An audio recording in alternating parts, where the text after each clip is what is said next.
Hey folks, so in this video we're going to start taking a look at making our legs. Now we have done a video over at Spoon Club making a leg from green, and it's obviously the same story. Essentially you're making a cylinder of wood on a shaving horse, popping it on a lathe and turning it. Now for joinery it's very important that we get sizes right. So in this video, we're actually using a dry bit of wood. So this has been rough turned before, and we know that everything's going to come out exactly the right size because there's not going to be any shrinkage.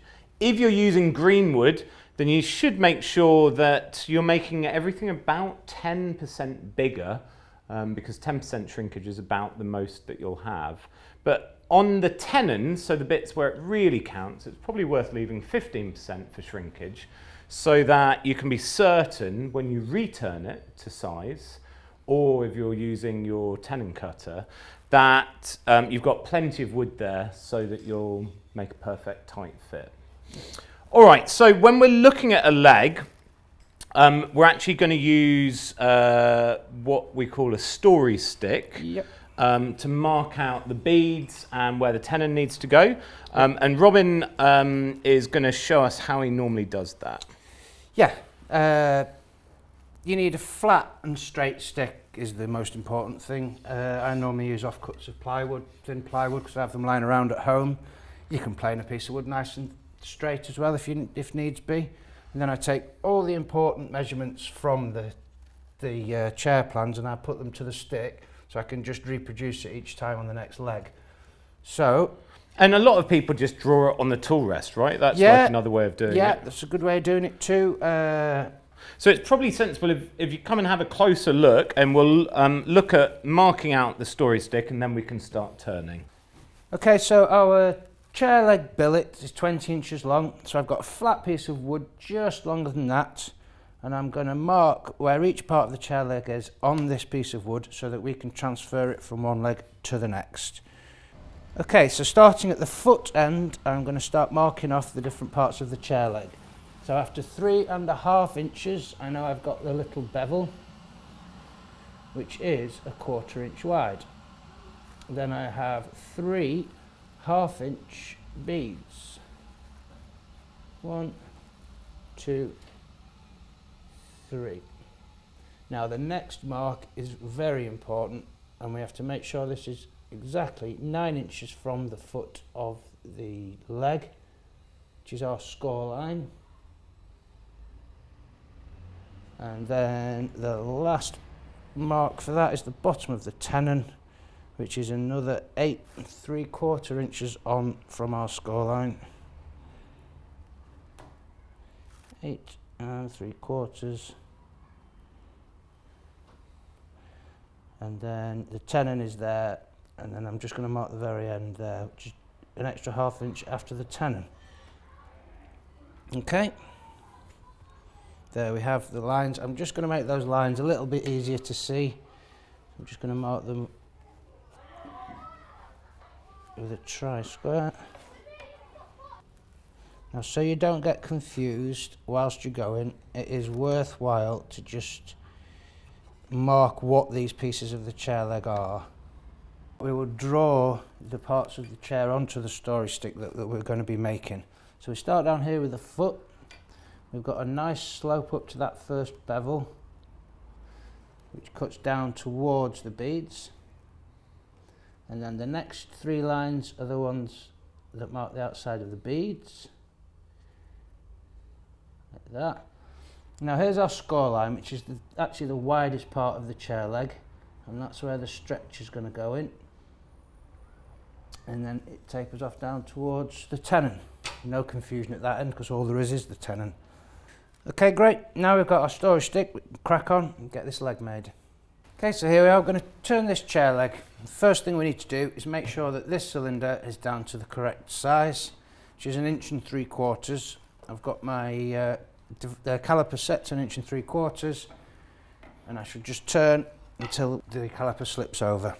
So what's the 1 3/4? That's the maximum diameter. That is the maximum diameter. It's the diameter at the score line where the stretcher goes in, but it's also the diameter at the tops of the beads as well. Great, great. So it's really helpful to just basically get your cylinder to the correct size. Yes. Now, if you were doing this green, then you'd only have to do it once. Yep. And it would all shrink oval. This has been turned green, and now we're putting the beads on, so everything needs to be returned. So we're going to start with our cylinder, and yeah, I guess the first job is getting it round. Yep.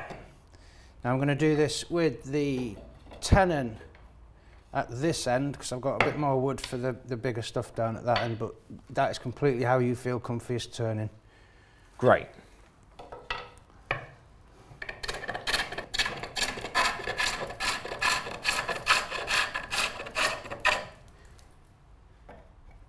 Nearly there.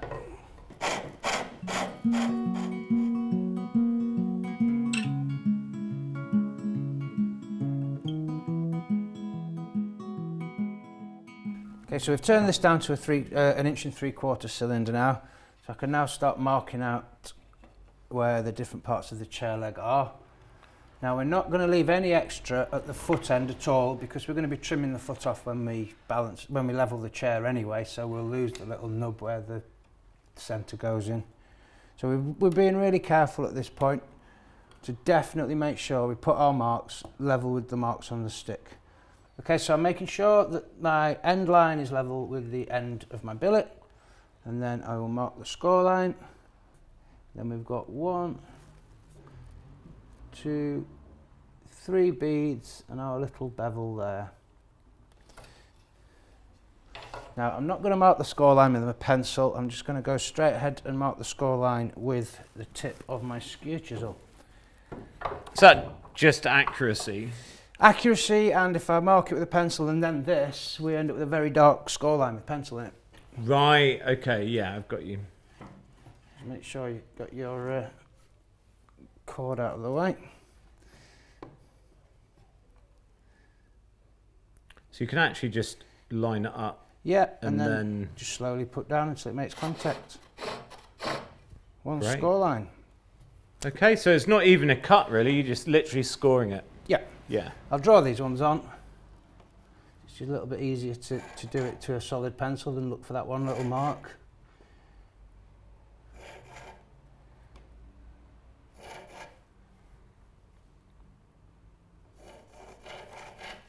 Okay, so the first thing I'm going to do is look for my 1 1/8 width at the very end of the leg.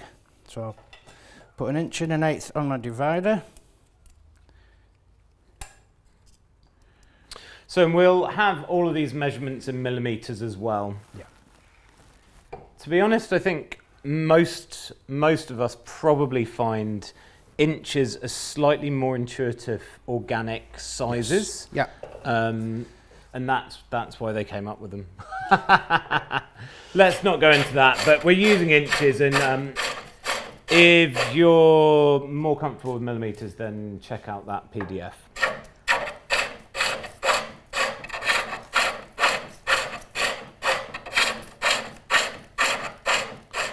So this is just a slightly concave, right? It's a slight concave down to, what was the measurement again? Down to 1 1/8. 1 1/8, right. Again, you don't need to lose any sleep over that if it's a tiny bit bigger or a tiny bit smaller, because you're cutting that bit off when we level the chair anyway. Yes.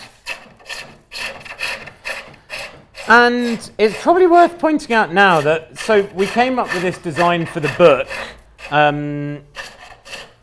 Probably most of the bad ideas were from me. Anyway, these legs are kind of the opposite. They're upside down legs, which I saw in an old chair somewhere, and I just thought that looks really cool. And it's an excuse to simplify it, so by not having the extra bead at the end. Yep. So actually, on a normal Windsor chair, this would be the tenon going into the top. But It would. not on our one. And no. I wonder if the old one that I saw, I wonder if that was born out of a mistake. It could have been, but both of us looked at it and just said, yeah, it looks right. And when we went with it, we must put a picture of that original chair up with these videos. Well, so but not that they're two different chairs. So there's one chair with the legs upside down in, and then one chair with the arm arrangement. Yeah, and I think I might have seen the upside down one in real life. Right. In like an antique shop or something. Oh, it's not. Yeah, it's certainly not the only time I've ever seen a leg the other way round. Yes. Yeah. Okay, cool. So that's our foot, and you've got it slightly concave there, and you're going to tidy it up with your Tidy that skew. up with my skew, yeah.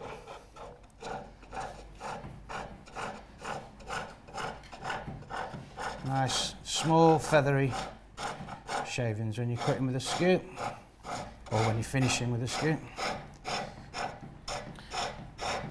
And really, none of this matters whether it was turned on an electric lathe or pole lathe. You can make it on a shave horse. Yeah.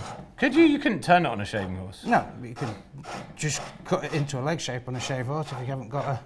Right, totally. And so actually in the book, we made a stool, a post and rung frame stool, and we actually used tapered tenons in that. So they could use the same techniques from making that stool, but just adapt it for Wynn's chair. Yeah.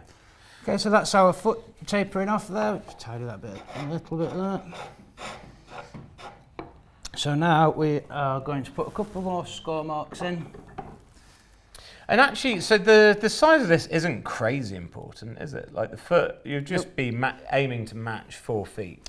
Yeah, so if it goes a little bit thinner or it's a little bit fatter, just try and make them fairly the same. Yeah. We're showing you the leg that we've used. I mean, you could any leg you like into it. Yes, the important bit is having it wide where the score line is and getting the tenon right. Yeah. So all of this is just about aesthetics. Yeah, this line needs to be in the same place on each leg as well.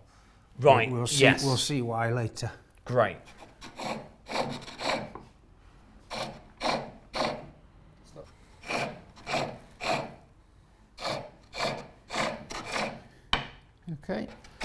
Okay, so before we make a bead, we need to just make a little bit of space for our tool to travel into, or it'll get stuck. I'm just making a bit of space for the tool to go into. Make sure you put your score line back in or it'll move.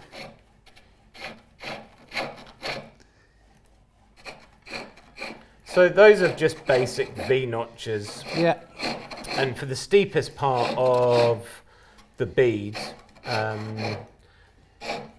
you're almost not kind of going over the last bit. Yeah. So I would definitely say my preference would be to do this green. Oh yeah. And leave the tenon ends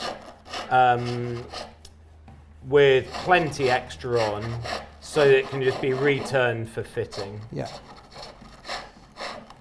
But it is worth pointing out that you can do it dry. Yeah. So that's what we're doing today. So there are many ways of doing a bead. The first way I'm going to show you is with the heel.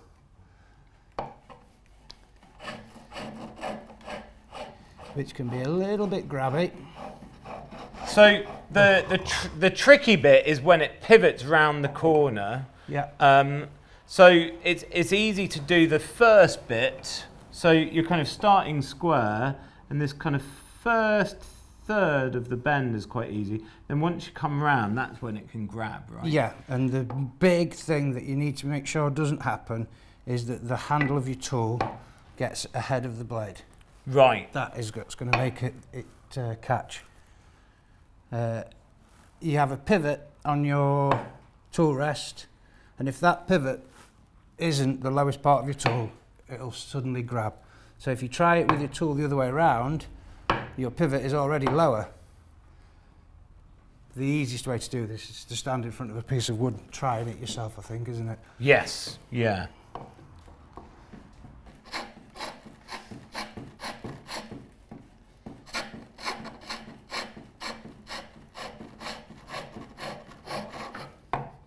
So I'm using the toe to do these this time. There isn't a right or a wrong way, it's the way that you find most comfortable.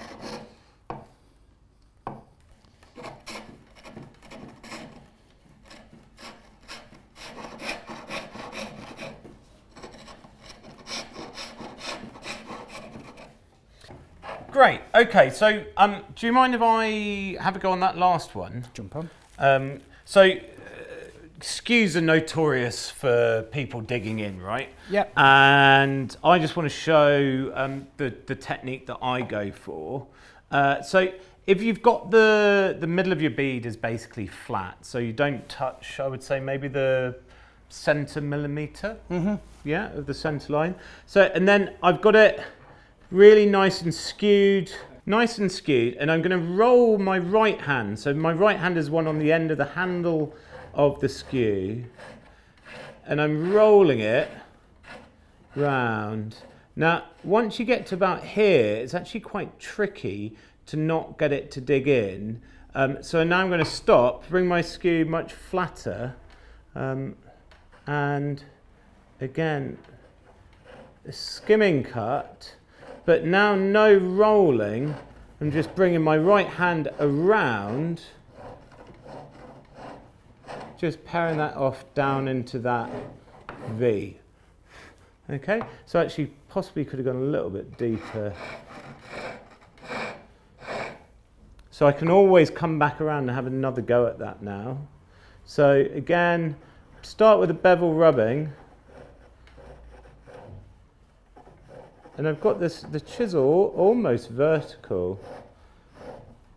Slowly but surely, I'm not using the heel, I'm using the base of the bottom half. So, God, I've got dirty thumbnails, it's from sharpening. So I'm not using this very tip, but it's kind of that bit between my fingernails. Just come around, gives you a nice smooth finish. And actually that first bit wasn't that good, so I can always just take a little skim off that side. Now, that said, I wouldn't advise you doing that. You probably want to do both sides first, and then if it's a little bit wonky, then you can even it up. Now, I find the other side much harder to do. So it's a toss-up between trying to be ambidextrous or just reaching across, which is really tricky. On an electric lathe, obviously, it's a lot easier, but with the pole lathe, with your leg and the treadle, it's a little bit harder. So I will do my best. Bear in mind, I am just a spoon carver. So I find it's fairly easy to roll over that first bit. As soon as you start trying to come tighter, it's a lot harder. So instead of doing that where I'm kind of rolling across, now I'm coming much straighter, and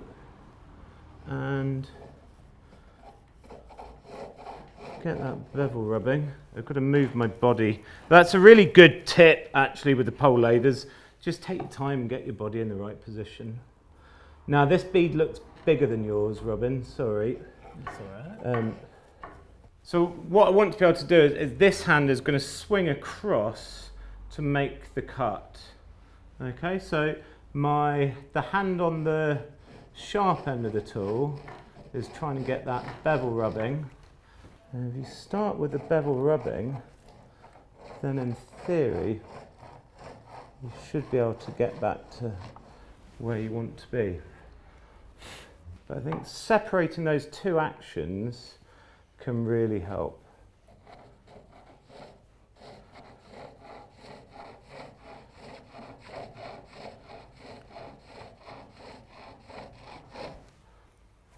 Anyway, practice makes perfect. I could probably do with going and doing a bit more practice.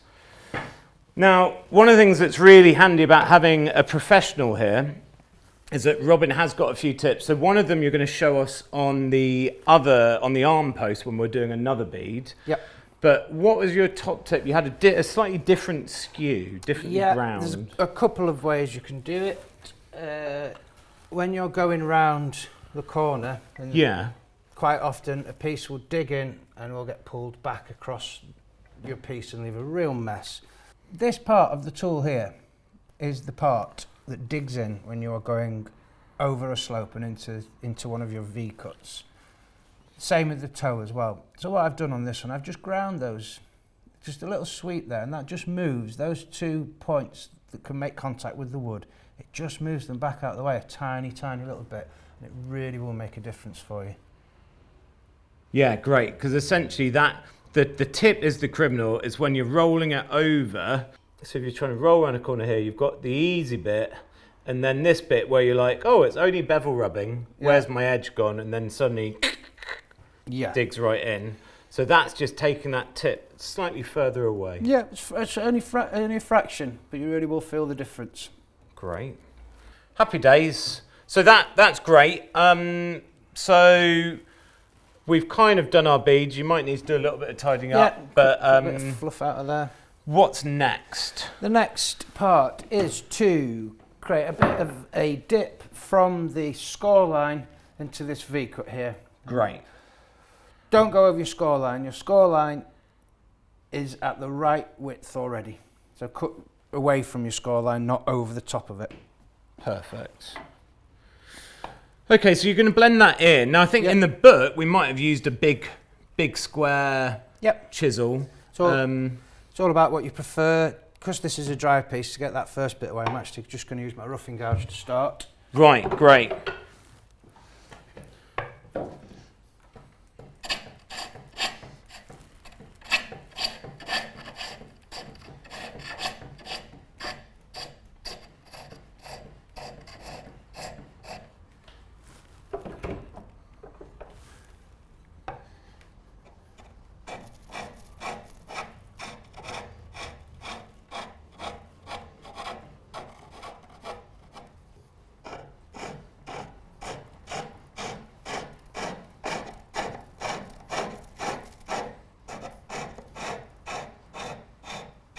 And again, this bit's just aesthetics, isn't it? You know, I tend to go, smooth curves, I suppose, are slightly stronger. Mm-hmm.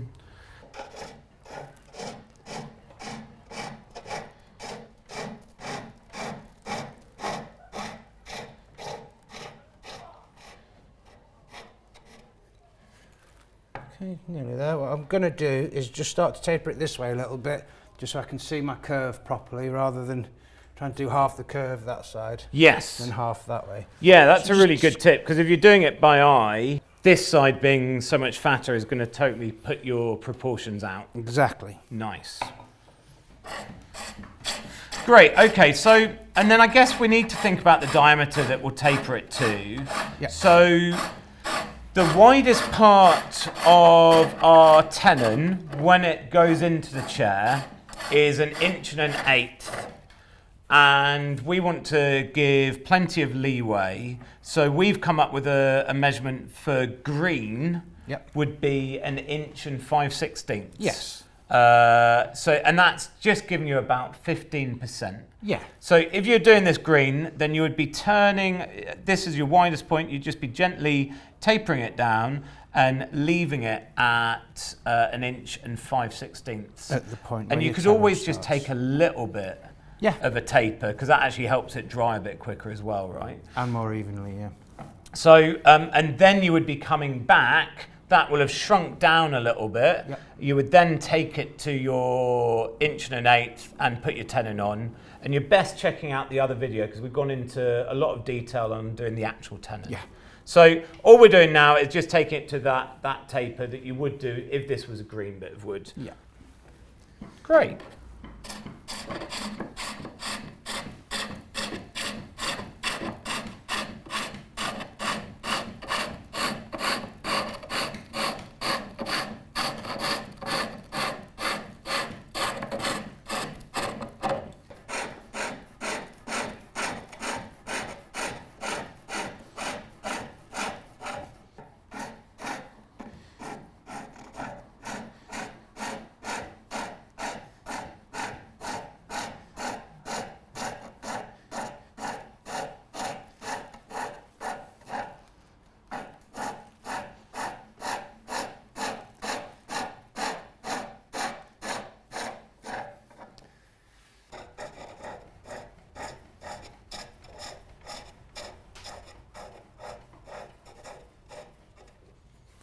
Okay, so happy with that. So just to reiterate, here's our story stick. And you can see that each of the parts is lined up with where they are on the story stick. And when it comes to measure where our tenon goes, we measure from this score line to this line here at the bottom of the tenon. Brilliant. Okay, well, we can now go and crack on with the rest of the chair. Yep.